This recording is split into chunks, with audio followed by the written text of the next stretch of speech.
अस्सलाम वालेकुम everyone. So we were discussing जो उसको हम कंटिन्यू कर रही हूँ मैं कि ये कार्डिक आउटपुट और वेस्कुलर फंक्शन का यहाँ पर किस तरह से रिलेटेड है। ये देखें, अब पहले वाले में डिस्कस करते हैं। वही वाली बात मैंने यहाँ पर जो आपको अच्छे से एक्सप्लेन कर दी कि एक्स एक्सिस पे राइट एट्रियल प्रेशर नजर आ रहा है और वाई एक्सिस पे कार्डिक आउटपुट और वीनस रिटर्न के कर्व्स बने हुए हैं। ये जो ब्लू से शो किया हुआ है कार्डिक आउटपुट का कर्व है और जो ग्रीन से शो किया हुआ है वीनस रिटर्न का कर्व है। अब सिंपल सी बात है, अगर हम आइनोट्रोपिक एजेंट्स दें, आइनोट्रोपिक एजेंट्स वो हैं जो हार्ट की कॉन्ट्रैक्टिलिटी को बढ़ा देते हैं। हार्ट जब कॉन्ट्रैक्टिलिटी बढ़ेगी हार्ट की तो डेफिनेट सी बात है कि ज्यादा अमाउंट ऑफ ब्लड वो बाहर इजेक्ट आउट करेगा, उसकी वजह से कार्डिक आउटपुट बढ़ जाएगी। ठीक है, ये देखें कार्डिक आउटपुट का कर्व ये आइनोट्रोपिक एजेंट्स देने की सूरत में ये हुआ है। ठीक है, कार्डिक आउटपुट का कर्व ऊपर की तरफ शिफ्ट हो गया। ऊपर की तरफ शिफ्ट होने में अब देखना है दोनों चीजों में क्या चेंज है, ये कार्डिक आउटपुट वाली साइड पे और राइट एट्रियल प्रेशर वाली साइड पे। पहले आप देखें यहाँ पर ये दोनों कर्व इंटरसेक्ट कर रहे थे। ठीक है, इस जगह पर कार्डिक आउटपुट की वैल्यू ये थी, सपोज कर लेते हैं कि ये थी 70। ठीक है, और राइट एट्रियल प्रेशर की वैल्यू ये वाली थी, सपोज कर लेते हैं ये भी ये थी 50 सपोज। ठीक है, एग्जांपल ले रही हूँ। अब जब मैंने किया उसको आइनोट्रोपिक एजेंट दिया, अब ये वाला कर्व इस कर्व से इंटरसेक्ट कर रहा है इस पॉइंट पे। ठीक है, इस पॉइंट पे इंटरसेक्ट करने से क्या शो हो रहा है कि जो कार्डिक आउटपुट की वैल्यू है जो इधर आ शो होगी वो बढ़ गई है, सपोज करते हैं वो 100 हो गई है। और नीचे इसको लिखे आए तो राइट एट्रियल प्रेशर की वैल्यू क्या होगी, कम होगी, पहले 50 से पीछे आ गई है, तो मतलब सपोज 25 हो गई है। ये क्या शो करता है, डेफिनेट सी बात है, बहुत सिंपल सी बात है कि एक बंदा जिसका दिल पहले एक अमाउंट ऑफ ब्लड उसके अंदर आ रहा था उसको बाहर नॉर्मल पंप कर रहा था, मैं उसे कोई आइनोट्रोपिक एजेंट दे देती हूँ। आइनोट्रोपिक एजेंट है वो ये करेगा कि वही वाला अमाउंट ऑफ ब्लड हार्ट के अंदर आ रहा है लेकिन वो ज्यादा ब्लड को बाहर इजेक्ट आउट करेगा।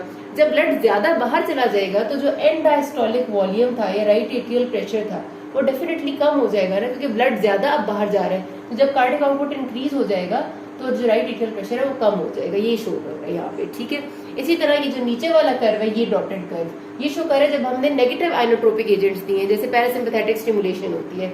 इसमें इंटरसेक्शन पॉइंट आ गया ये, यहाँ पर साफ नजर आ रहा है कि कार्डिक आउटपुट हो गई है डिक्रीज, सपोज हो गई ये 30, और जो राइट एट्रियल प्रेशर है वो हो गया इंक्रीज, सपोज ये हो गया 70, क्योंकि अब हार्ट कम ब्लड को बाहर भेज रहा है, ज्यादा ब्लड हार्ट में रह रहा है।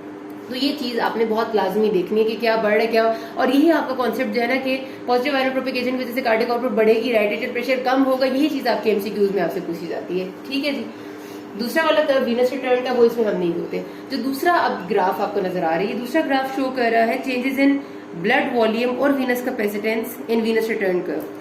अब सिंपल सी बात है, अगर ब्लड वॉल्यूम इंक्रीज हो जाएगा या फिर दूसरे लफ्जों में हम कह सकते हैं वीनस कैपेसिटेंस डिक्रीज करेगी। जब भी वीनस कैपेसिटेंस डिक्रीज करनी है तो इसका मतलब ये करना है कि वीनस कैपेसिटेंस है ना, इसमें वेन का लफ्ज आ रहा है, ये जब डिक्रीज होगी तो समझ लें कि ब्लड शिफ्ट हो गया वेन से आर्टरीज में। ठीक है, और जब भी ब्लड वेन से आर्टरीज में जाएगा तो ये याद रखना है कि राइट एट्रियल प्रेशर बढ़ जाएगा। ठीक है, तो ये हो गया। अब देखिए, सबसे पहले हमने इंक्रीज इन ब्लड वॉल्यूम हुआ जो मैंने अभी आपको यहाँ पर बताया था, या फिर वीनस कैपेसिटेंस डिक्रीज हुई यानी वेन से आर्टरीज में ब्लड चला गया और राइट एट्रियल प्रेशर बढ़ गया। तो एक कर्व जो है ना हमारा vascular function curve, venous return वाला कर्व, ये ऊपर शिफ्ट हो जाएगा। ब्लड वॉल्यूम बढ़ा था तो वीनस रिटर्न बढ़ गई। ठीक है, अब इधर एक्स वाई एक्सिस पे क्या है, वीनस रिटर्न है। ब्लड वॉल्यूम बढ़ेगा या ब्लड वेन से आर्टरीज में शिफ्ट हो जाएगा तो वीनस रिटर्न बढ़ जाएगी ना, तो ये चीज आ गई ऊपर, पहले ये चीज थी इधर, अब ये चीज ऊपर आ गई। ठीक है, तो अगर हम इंटरसेक्शन पॉइंट्स को देखते हैं कि पहले ये वाला इंटरसेक्शन पॉइंट था, वीनस रिटर्न इधर थी और राइट एट्रियल प्रेशर इधर था। अब इंटरसेक्शन पॉइंट आ गया, वीनस रिटर्न बढ़ गई है। ठीक है, इंक्रीज हो गई है। और दूसरी तरफ आप देखें तो राइट एट्रियल प्रेशर भी पहले यहाँ था अब यहाँ आ गया, तो पहले अगर ये 70 था तो 100 हो गया, ये भी बढ़ गया। तो इट्स वेरी सिंपल, अगर आप कॉमन सेंस से भी सोचेंगे कि जब हमारे पास हार्ट में वीनस रिटर्न बढ़ जाएगी तो हार्ट का एंड डायस्टोलिक वॉल्यूम जो आखिर में हार्ट में फिलिंग वॉल्यूम है वो नेचुरली बढ़ जाएगा। कर्व में वो कुछ हो रहा है कि इधर वीनस रिटर्न बढ़ी, ऊपर की तरफ आई, and same goes with right atrial pressure, वो भी बढ़ गया। अब ऑपोजिट टाइम के वीनस ब्लड वॉल्यूम कम हुआ या फिर ब्लड ज्यादा आर्टरी से वेन्स में चल के स्टोर हो गया, हार्ट में नहीं आया। हार्ट में ब्लड कम आएगा तो क्या हुआ, ये देखें ये वाला पॉइंट इंटरसेक्शन है, वीनस रिटर्न क्या हुई, डिक्रीज हो गई।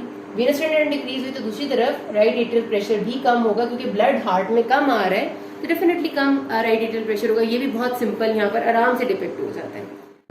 अच्छा, तो इस ग्राफ में हम बात करेंगे कि कार्डिक आउटपुट और वीनस रिटर्न पे क्या इफेक्ट पड़ता है जब टोटल पेरिफेरल रेजिस्टेंस इंक्रीज होती है। अब बहुत सिंपल सी बात है कि ये देखें, ये मेरे पास आर्टरी है, आर्टीरियोल्स है सबसे ज्यादा टीपीआर वो करती है, ठीक है, टोटल पेरिफेरल रेजिस्टेंस। आर्टीरियोल से ब्लड पास करके आगे जाना है हार्ट की तरफ। आर्टीरियोल है वो रेजिस्टेंस देने में ज्यादा हो गई है, जब वो ज्यादा रेजिस्टेंस देगी तो हार्ट में ब्लड कम जाएगा, ठीक है, तो ब्लड हार्ट में कम गया।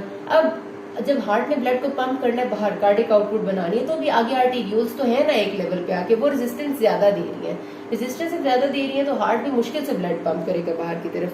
तो जब टीपीआर इंक्रीज होगा, टोटल पेरिफेरल रेजिस्टेंस, ठीक है, इंक्रीज होगी, तो रिजल्टेंटली कार्डिक आउटपुट भी डिक्रीज करेगी, वीनस रिटर्न भी डिक्रीज करेगी। तो एक ऐसी चीज जिसमें पहले वीनस रिटर्न भी कम हो जाती है, कार्डिक आउटपुट भी कम हो जाती है, तो उसमें राइट एट्रियल प्रेशर सेम रहता है, ये जहन में रखना है।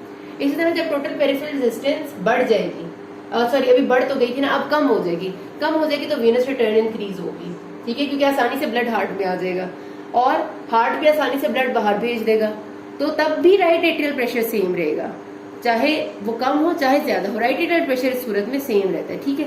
तो ये कहानी है हमारी, आपने एमसीक्यूज के पॉइंट ऑफ व्यू से बहुत अच्छे से याद रखने, किसी कोई मसला हो जाए you can ask me. Thank you.